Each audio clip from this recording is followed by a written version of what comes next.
un père ou une ici, Mokili, et tant que jeune, vous êtes jeune analyste, petit fille ensemble pour le changement, tant que yoka kinzembo et ça là que d'abord par rapport à nzembo na bango ni to salite na landi nzembo wana na tali contenu na fona nzembo za na mala mama Dorian parce que toki koloba te que non pouvoir à place tant bango bazo s'agiter que nzembo na ba yembeli président Fachi non nzembo na ba yembeli président Fachi te donc basali rétrospective depuis 1960 si le oyo bo 61 après indépendance aux mona que non et loko moko changer na mboka ezate. Donc c'est une situation un peu similaire. Donc ça interpelle la bateau bassin la majorité et ça interpelle peu bateau bassin na opposition parce que le but est que nous bien besoin d'opposition de besoin bassa tout. Non, il y a aussi des choses où ba opposer ba ko sala na o peut ba opposer ba ko sala té. État de siège 11e convocation jusqu'à nos jours. Ils ont continué kaka, ils ont continué mais kuna to moni ba M23 ba zone to ka kombango kala. Famille na bisozoki mona za bien éduqué à tambola pas ba voisin à tambola bitambola tambola. Donc moi je vais dire quoi par là? Quelqu'un qui est bien éduqué avant n'arrive pas na bango. Ce mutu a sepeli na yo, a écouter la yo, yo peut écouter la. Mais ça que non à tout moment yo qui ndaka autant la ba voisin ou ba voisin na bino. Wana zo refléter image moko éducation à mabe. Au moins moi je peux dire au président Fachi que ta oyo déjà est sous ta ba voisin j'étais. Oui, depuis le président Fachi a commencé à pouvoir attendre plus de 55 pays. Baby Saki Bissou qui est arabe, avec l'Amirat arabe, il y a 30 véhicules blindés pour nous mettre fin à l'Est. Tout le monde tout vendi à Aboumi tout qui mais à côté de la sous pour Akende, wapi. Au lieu qu'ils se mettent au travail. Mais pourquoi Bitambola Tambola? Pour moi, je pense que Makambo état de siège, c'est vraiment de l'échec. Vraiment dans un pays sérieux où les gens normaux réfléchissent. Bitumbeza na Bukavu baba incursion rwandaise salemi na mboka na biso. Koto na Kinshasa, tozo préféré ko bimisa 4 915 000 $ pour na okende koyamba Félix.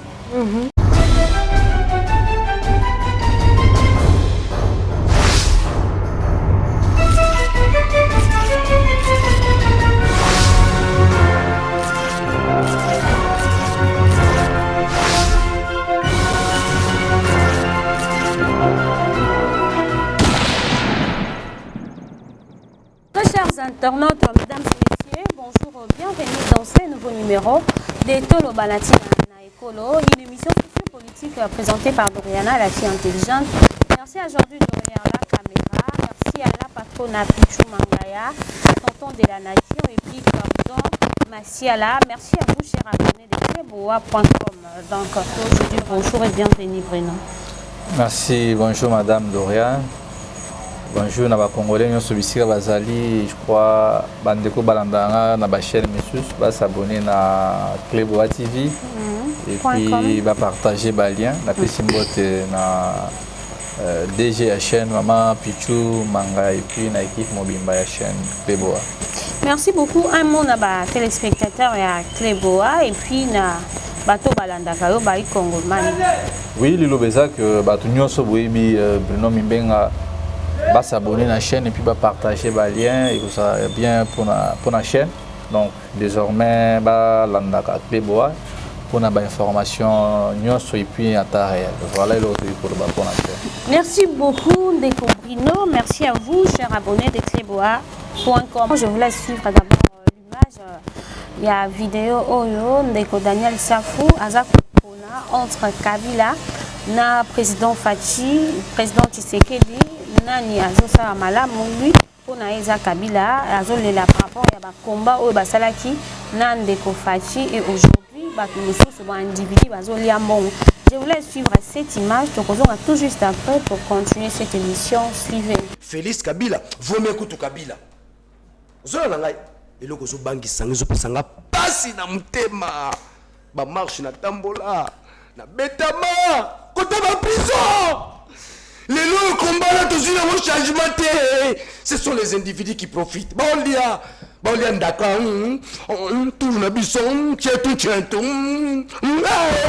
Merci beaucoup Ndeko Jordi pour la image tozongelio Ndeko Brino tometana une solo ya un père ou une ici mokili et tant que yo jeune vous êtes jeune analyste tifi na ensemble pour le changement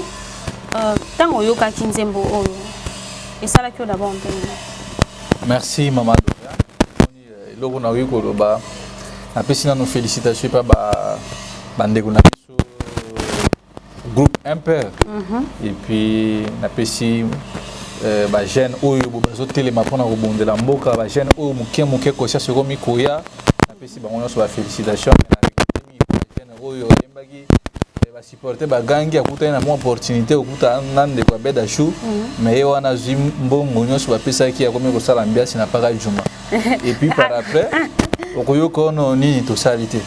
alors ça vraiment quelque part et c'est logo salinga moi patient mais pona bande ko na biso ya nzembo to sali ni vraiment ba encouragement na ngai pa na bango et puis pas ni to salité et puis ba encouragement na nga plus et ça non seulement bango ba to Imper na so pesa pe ba encouragement na ngai pa ya kulut na biso karma pa osomona ke depuis ba papa lwambo bakenda ba to bazo yemba ba effet social osomona bazami ngite to zo pe à l'èche quelque part yepe osomona ke asa vraiment kolanda matambe ya papa Franco Lwambo Makiadi vraiment mamusalo bazo sala mais par rapport à nzembo na bango ni to salité na landi nzembo wana na Nathalie contenu na fond na nzembo za na malamu mama Dorian parce que toki kolobate que non pouvoir à place tango bango bazo s'agiter que nzembo na ba embeli président Fachi non nzembo na ba embeli président Fachi te donc basali rétrospective depuis 1960 ti lelo oyo bo 61 après indépendance ozomona que non eloko moko changer na mboka ezate parce que tant que to bandaki ko bonisa Mobutu to bosana que non Mobutu a restauré qui système moko ma dictature corruption zalaki ba mauvaise gouvernance ozomona que non mboka ezalaki par terre ba tuna kansia ba que non soki Mobutu akei makambo sala nini pour changer oh il a fallu ko bonisa na no système ezanini corruption ba détournement ba point sexuellement transmissible ozomona que ba biloko wana nyonso il a fallu ko bundela yango ko bundisa individu à ce temps Mobutu akei toi kozwa libérateur mosusu musée ya meki na mota na esimbita akufi pour détail salami akufi akei toi kozwa musée nani le fils Joseph Kabila to bundisi on a l'idée que non makambo ko changer parce que oyebi que non parti ezala qui vraiment ko bundisa peut Joseph Kabila comme individu dans système sur l'UDPS au moins que non l'UDPS nous a montré vraiment que non Kabila ndem toza réincarnation à Satan na monde ozomona que non ba jeune belé ou les babunde la système oya mabeza ki na mboka na biso ba jeune on a s'apprendre dans Joseph Kabila alors le lobo boy bato ba ko comprendre que non le mal c'était pas Joseph Kabila le mal plutôt biso to na to bunde les la système ya mabe que non Joseph Kabila ya ba on a abomi avec ça là notre rapport privé et donc ozomona que non abomi ba entreprise à l'état ya ki ko sala oya privé alors nzembo wana tango ba jeune ba yembia moi je est-ce que délige Mobutu alobaki yango te non eza délige te moi peut quelque part bandeko wana tant ba yembi que non nini to salité pona bandeko na biso un peu et ils ont cru que non on a fait élection et aujourd'hui na makamata l'élection est-ce que bato yo ba population ba ponaka est-ce que ça ba wana ba non maman ni problème ya Congo décision ya Congo ils ont na biso te ba peuple congolais décision ya Congo ils ont libanda yango ozomona eloko ozomona na mboka na biso za yango wana parce que surtout tali même à l'époque au mona que non surtout na ba élection to sali na mboka na biso mona que na 2006 bato baponaka bemba mais teme za ba impérialiste baluwa kotia ba pion na bango pona ba intérêt na bango et non pona intérêt ya mboka wana dozomona que non volonté ya peuple congolais isali makate et puis na nzembo eloko nga nazo sepela que non bandeko ba meka ko interpeller ko c'est ba jeune eza que non tango alobi que non ba jeune de prière ba veiller ba nini nyonso to sali au moins ba politicien congolais ba kuma ko respecter biso peuple eza mukolo oyo boye to ko telema révolution oyo moko pia ba politique Adolphe Mususa olobaki la révolution populaire parce que la révolution no mona que non tango biso ko ko imposer ba dirigeant parce que ba chef ou ba président par exemple le président de la République azamona musala biso peuple ba ministre ba député ba mandataire public ozomona ko baza esclave na biso esclave na ça c'est que non baza donc baza bana misala oya biso donc bangonde il faut ba pesa biso compte rendu à tout moment mukolo biso ba jeune congolais mukolo biso peuple congolais to comprendre que non il faut révolution parce que na révolution biso ne peuple to comme par exemple maman Dorian à partir à lelo bana ko gérer commune à Lemba au moins que non au comme ko banga que non ce qui na sali mabe awa bo peuple on ko sa nini ekobimisa ko tianga mopanzi alors pour la biso c'est comment pyramide renversée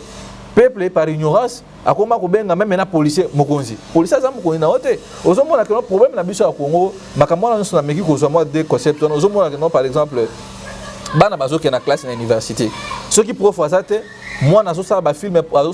pornographique ba selfie ba intimidation ozomona que no ba biloko na par après au mona mutu na suka faire de la nouvelle année académique na e azu diplôme o a mérité en moté so que na musala ozomona que kuna azoka ko sa sortir te ils ont pas problème o bokeno ba congolais ba jeune il faut bande ko na biso ko ba ko yemba boy ba nzemba boy il faut ba ta on ba couche nyonso ils ont que no ba se prendre na soit président de la république ou soit ba prendre na régime songolo pa parce que tant ba lobi wana ba bandi na bila mobutu ba na bila ya nani Joseph Kabila les autres ozana na terre ya fachi mais nazo comprendre te bande ko na biso au lieu de réfléchir pourquoi ba jeune o ba komi ko réfléchir ba nzemba boy parce que ce qui totali ça fait quelques décennies à au monde que nos musiciens na biso ba perdre vraiment ba valeur notre musique congolaise des aki parce que surtout la musique ya papa Luambo au moins on va ko interpeller conscience ya ba kambi à l'époque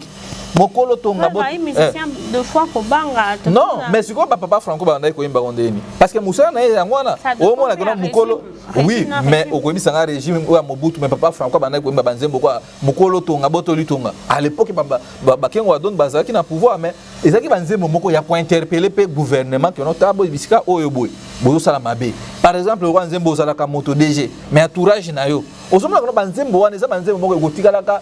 donc eza banzembo moko que non ekozala jamais effacé na mémoire ya bato osomona que non toye abo na tonga Kabila parce que na oki bande ko na biso ya pouvoir ya IDPS ba non nzembo il faut ba imana era banani ya Kabila arma pa ayembi awa boy makambo ya mama yemu nini pona ko autorité kena bokende kotala mama ye mokuna pukuna nyamba bakoma kosala défilé babalana ozomona que tant banzembo na egembami bake ko vérifier certes car ma pas aki na raison mais pona na nzembo bandeko na biso ya un père tango ezaka comme si mutuna ba mituni nini to salite ngana évoquer le binois to bomina no tribalisme na mboka na biso te congolais au mona que non par exemple ndeko no congolais afongoli alimentation a ba wateka ba shawarma ba boudin kuna na ngambo nini maison alimentation ya indien au monde a préféré que na ko sombe pas indien que pas na monde ko na ni congolais parce que pour ça que non ce que sombe pas na yo mbongo wana yo ko futa ba congolais ou créer misuba misa misuba misusu ba osana nini ba kozwa misa mais ozomona que non ba indien na mboka na bango soki afungoli par exemple boutique na awa ou bien sénégalais afungoli magasin na au monde kwa ko sombe pas na bango mais pourquoi pas biso ba congolais esprit wane ko tipa na biso ozomona que non nous devons encore retravailler conscience ba jeune congolais et par rapport à nzembo ko ko loba nini na bail politique surtout ba o baza na pouvoir nde bande ko ba se questionner ba question nini de salité o pe ningisi Kinshasa et ningisi la RD Congo par rapport na bail ba candidat biso ko loba nini par rapport à nzembo maman Dorian mon nzembo ngai personnellement sur l'analyse na ngana sali ezate non seulement que non nzembo ba embeli ba to pouvoir place ce qui tozongi na année reculée au moment que non papa le okengo adondo alobaka papa cardinal Mosengo paix à son âme alobaka les médiocres oyo les policiers congolais sont des médiocres mais bien surtout à l'époque na IDPS on avait écrit que non les médiocres sont le régime de Joseph Kabila maintenant Joseph Kabila qui l'IDPS est en train de pouvoir tu peux comprendre que non c'est la pire médiocrité des acquis nakati opposition. Donc c'est une situation un peu similaire. Donc ça interpelle la bateau bassin en majorité et ça interpelle le bateau bassin en opposition parce que le but est que nous bien besoin d'opposition de besoin bassa tout. Non, il y a aussi des choses où ba opposant ba ko sala na o pe ba opposant ba ko sala té. Omoni parce que le peuple s'est libéré. Oui, peuple oui. Peuple il faut assez cette chanson peuple interpeller peuple. Il faut donc simbi couche nyonso. Et Simbi ba veille et Simbi ba jeune aux analystes oui mais aux cadre na nouvelle là mais non awa nazana oui na casquette ya analyste bon et tant que bail politicien parce que mingi bazako loba to moni bande ko ay temps pour la bango bazo toucher chef de l'état ba sali coup de calcul balobi 32 ans de pouvoir plus 18 et puis 50 na 3 ans on se changer té bamso babita Kabila le père tanga kotaki asalaki ba nomingité mais to moni na début makambo échangeaki donc eza problème il y a tant de bon baza ko expliquer parce que na fin il y a mandat à Félix à ko expliquer biso nini to salité nini asali na mandat na mais nanga na autre na par rapport à ba politicien oui peu politique malgré tout il y a na quatre quoi analyser nzembo wana ko interpeller ba on a nini surtout bandeko baza na pouvoir 3 ans déjà tozo kende. Maman Dorian Kolobakano, surtout bandeko baza na pouvoir na ebisi to sali déjà analyse ko interpeller na lobby en général parce que lobby que non même biso lelo oyo toza na soi-disant opposition ce qui to côté lobby to ça bâton magique les promesses que non le président de la République a amélioré donc moi ba signaux na nzembo oyo boy et monana donc moi ba ligne missus gratuité taloka par exemple gratuité kufi banzela soke na bongolo awaboy donc na kala munzela za susute ozomona que na est ozomona que nous vivons dans les sécurités totales alors nzembo obo je crois que non andaki ministre Patrick Mouya abi que non nzembo bo soki Félix Salamuki na tongo azotia yango chacun na voyage do bisika to azotambo ya mikolobo même na fête bazaki na ba Jean-Pierre Bemba nzembo ministre ki bango yango alors moi je pense que non il faut ba continuer biso ba se mettre au travail moi je ne trouve pas important ya kobenga bandeko wana ba jeune parce que baza ba musicien ba artiste ba exprimer makamona bango na loyembo maintenant bozolo ko kanga bango au moins que non système to bundela ki na era ya Joseph Kabila ezali susu alors pourquoi tango ba papa nani Franco ngana zo ngaka papa Franco o pensa que non à l'époque Mobutu c'est quoi les grands dictateurs en Afrique monde entier bazo bangaye mais bana ko interpeller bango pour dire que non bisika o bozo sala o ezamabe donc ba na raison robo ya bande ko abeta musique mais na landi ko tu boke tu alobi bande ko un père bazo kenda ko se produit na zénith na lobi on ko neti ba weranson non ba weranson na lobi mama nani Dorian weranson na lobi awabo ba musicien na biso oyo bozu génération ba Koffi Olomide ba Fally Ipupa ba nani tout ça ba bomi musique koyemba la bolingo za mabe mais quelle chanson bolingo bazoyemba ozomona que non na raison que je lui donne plus na boketu bisika za Belgique na pesi raison parce que bandeko oyo imaginer kwa nzembo alolenge oyo na nzembo kulutu karma pa embaki ozomona que ça banzembo moko est interpellé fils a sali lettre na titi non oui il y a sali lettre na occupé sous que non coup mosu IDPS ba kosi ba na studio pona kozonga koyebisa biso que makambo o président Faja sali na 3 ans mais gratuité de l'enseignement oui ezala ki bon mais application nango applicabilité à gratuité de l'enseignement to suki wa pe mama Dorian ozomona bana lelo oyo boy ba mama ya école catholique ba lobi bazwa responsabilité papa na kufuta mbongo alors moi je pense que non ba autorité amboka na biso et puis bandeko na biso oyo botamba obi nini to salité mabondeli oui certes est-ce que to bomina no tribalisme voix na biso oh comme ça ba député ba mpoa est-ce que to bomina donc le vrai problème exotique na mboka na biso mama Dorian c'est la révolution nous au monde que non les politiciens commenceront à respecter ce peuple là qui souffre du jour au jour mais pour le président Fachi ce qu'il continue kolandaka ba conseiller na non nzembo bataki non bataki ote ba yembi ba nzembo obo ils ont touché ba fait sociaux na batu nyonso batika biloko wana parce que je ne vois aucune raison pour Tcha, président Fachi na erreur oui parce que nous avons touché depuis 1960 à nos jours on a découpé à peu perdre c'est-à-dire toucher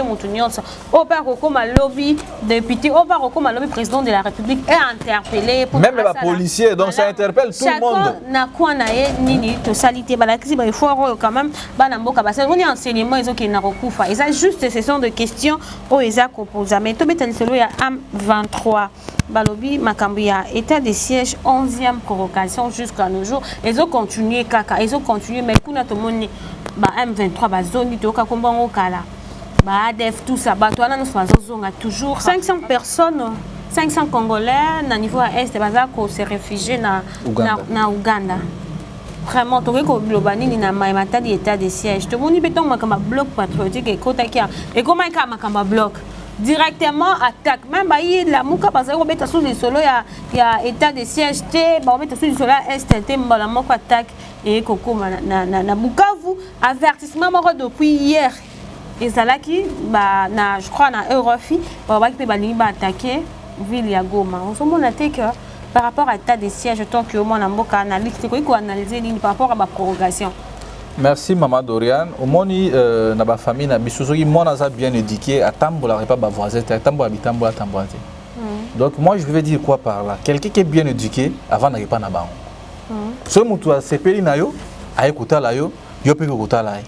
mais ça que non à tout moment yo kindaka kotala ba voisin ou ba voisin na bino wana ils ont reflété image moko éducation à mabe au moins moi je peux dire au président Fati que ta oyo déjà il soutient ba voyage j'étais oui depuis président Fati a commencé à pouvoir attendre plus de 55 pays ça 18 voyages au moins alors là on a un conseiller en 2022 parce que moi toi en novembre comment ça li calcul alors bien 900 jours au président Fati Assali sur 460 Liban. Donc le président Fati Assali une année avant la Mbogate 2 ans likolo qui na boisson et puis je me pose des questions bisika nyonso atamboli ba bisaki biso akena arabe akeko na Émirats arabes ni kozwa 30 véhicules blindés pour na mettre fin à est to moni to vandi abo mi to keyete mais akotambola lisusu pour akende wapi au lieu qu'il se met au travail mais pourquoi bitambola tambola wana pour moi je pense que makambo état de siège c'est vraiment de l'échec parce que le lot oyobo tout le bas qui se met passé à Abo na Bukavu ba rebelle ba koti na kati ya Bukavu et puis bazotu na ba rebelle ba non to bosanaki donc to bosanaki que non to za na kati ya Rwanda ou to komi na RDC est-ce que dans un pays sérieux bisika oyobo que non au Kabila tika ki armée na biso 8e na Afrique mais depuis Fachaye to komi so ki 45e ozomona na problème est ça que président Fati tana nyonso azolekisango na ba voyage azo contrôler mbokate donc tango biso toza na Kinshasa awa boy tozo sepela vous croyez vraiment dans un pays sérieux où les gens normalement réfléchissent bitumbeza na Bukavu baba incursion rwandaise salemi na mboka na biso koto na Kinshasa tozo préférer ko bimisa 4 915 000 $ pour na okende ko yamba Félix alors moi je pense que biloko wana nyonso mama Dorian izaba ko lakise que non isa vraiment faiblesse ya état ou beba ko qui victoire a na mbongo victoire ko ka selfie na Joe Biden ya ngonde isa victoire pour na biso ebele na mboka voilà donc victoire ça que non pas que ko selfie na ba Emmanuel Macron na ba Joe Biden na ba tumisusu yango neza victoire pour na biso mais na est ba bazo kufa alors bitumba o ya 1v3 ba 1v3 o ba signer na les maires na Rwanda jusque lobby à l'époque nani ministre des affaires étrangères papa Cho Kitundu azara parmi délégation na to ko zwana ni ndeko o ba Roger Lumbala bazaki parmi ba to ba ndaki ko négocier à l'époque na makambo 1v3 oh même nani akama Lambert Mende voilà un peu ça makambo état de siège Mama Dorian do monopole Kagame azo se kabiso du jour au jour parce que état de siège aujourd'hui état de siège aujourd'hui makambo gratuité de la cinéma ezaki préparé té ya on na zo mona malamu keno au lieu état de siège ba novana ka slogan mbonge bimaka ba soda ba continuer kokufa détournement mbonga ba soda zo comme en temps réalité kuna mistango fo ce qui munition que yazo zo azo tinda on ka ennemi alors moi je pense que non la seule solution c'est que non kolongo l'état de siège wana et puis mbongo wana ba occuper et équiper ba soda na biso militairement que financièrement au lieu ya continuer du jour au jour bazo kende ministre de défense l'état de siège n'était pas préparé. Mais il y a un lobby Mama Dorian état de siège ezaki na ngoma lamu. Au moins on a quand gratuité de l'enseignement. Donc gratuité de l'enseignement ezalaki eloko moko ya malamu. État de siège peut ezalaki eloko moko ya malamu mais problème est-ce que ça est passé parce que on n'a pas eu le temps ya ko examiner ya ko mettre ba moyens oyo ko permettre ba soda na biso ba bunda lolenge oyo esengeli. C'est ça le vrai problème. Tant ministre a lobby, le ministre n'a pas tort. Le ministre a dit tout simplement la vérité que non état de siège ezalaki mal préparé. Ce qui doit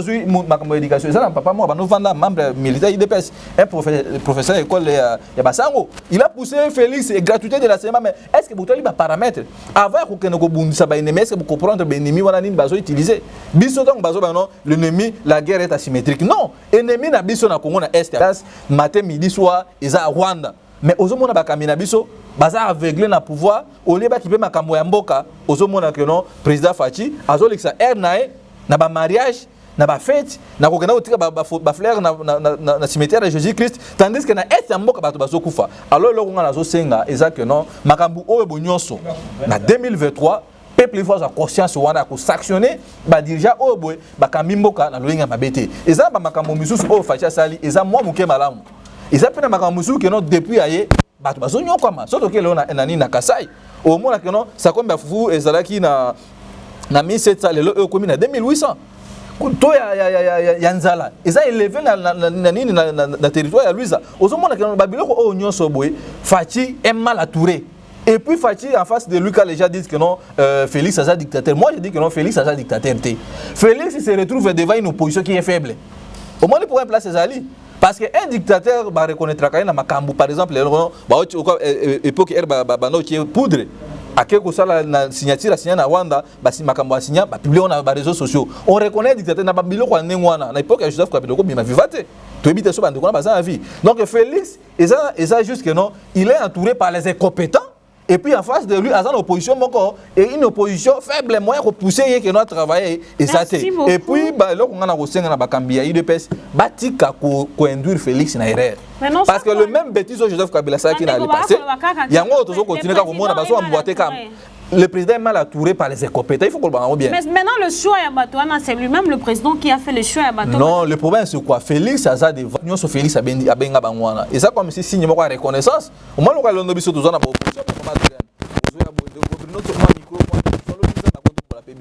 Batouana, ça peut mettre Félix. Baza qui Batouana ko idée à l'époque. Soit par reconnaissance, a bengi bango bana mère boy à tout travailler, tout décoller mboka na biso. Félix c'est un équilibre. Avant ni na Belgique a ebi ndenge ni ko décoller mboka. Maintenant on a bengi ba master na yebo ya tout travailler. Ba master ba yeba commissaire république cop na bango. Et puis le que chose na Félix c'est la rigueur.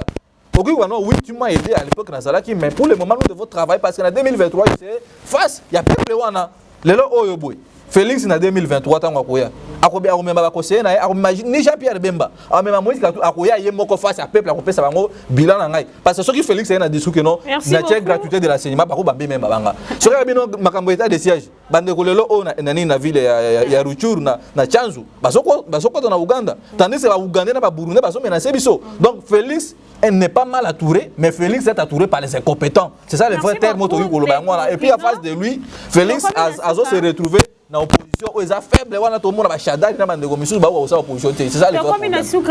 Comme surtout dans Bandeko Est, parce que si aujourd'hui, l'état des sièges Bandeko va continuer, si on dit que le président Félix ne fait rien, mais ce gens-là,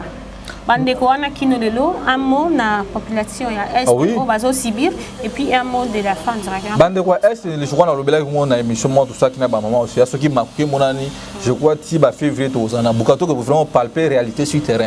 Mais c'est que moi je condamne ça que non état de siège c'est ça qui moi likanisa malamu. Je ne suis pas des gens qui au ba ko applaudit ba pour na miette non. Biso peuple congolais maman Dorian tous en a besoin de miette. Nous voulons que non richesse en mboka ezala équitablement réparti na mutunyo sa bénéficier na richesse en mboka parce que le lo botango babomi domaine ya économie en mboka na biso babomi agriculture babomi sur le plan sécurité éducatif ozomona que non lobby ko sala point pour na mboka na biso yango nga nazo senga na ba autorité ya mboka ba revoir makambo ya état de siège ba revoir gratuité de l'enseignement Félix soka continuer ka kosala forcing na mutu makasi na bato bazo endurer na erreur au monde que non état de siège oyo ko na tiki non ba komi ezo kana sustain. Hein? Bloc patriotique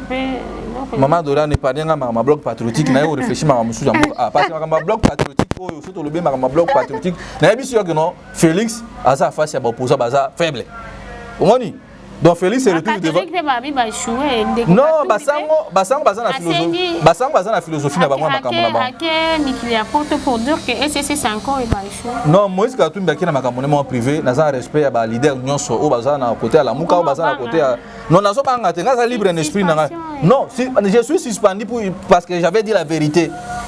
Il faut pas que non le long naza leader d'opinion na lobby a boliloba sou que ça que non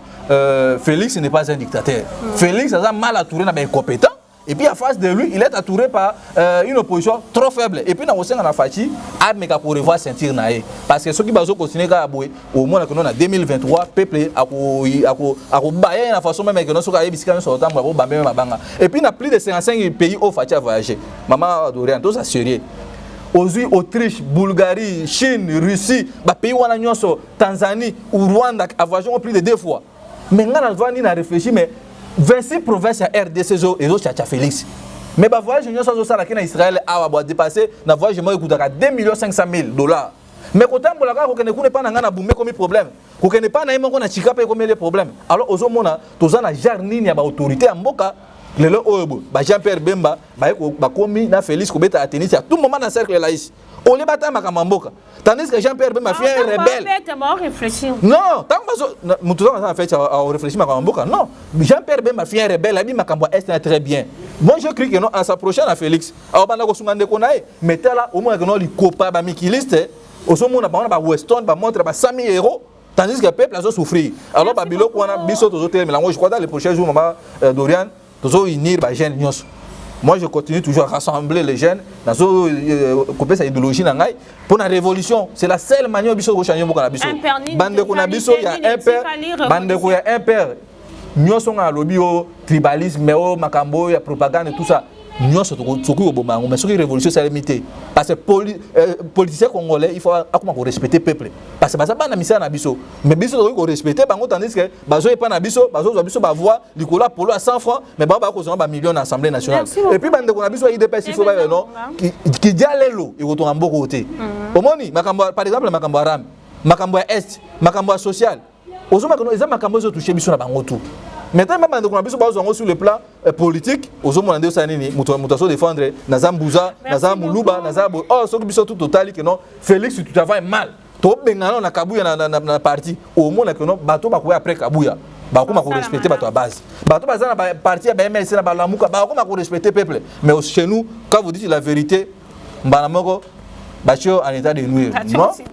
Non, non, en état de nuire. Donc, le bandit, ce que ça dit, c'est que non, Bandeko va s'abonner massivement à la chaîne Clébois. Il y a Maman Abisso, Pichou Manga, na PCMBO, et puis Bandeko Nyoso Apoto, vous soutenez la Polo, Mimra Toza. Dans la résistance, nous n'allons rien reculer. Je pense que notre République est à Bissonyoso. Kobang a fait le Monabitu, n'a biso coup de chapeau, n'a vu n'a pas la banzem, mon qui doit yembara, et puis n'a bandé, on a biso, il y a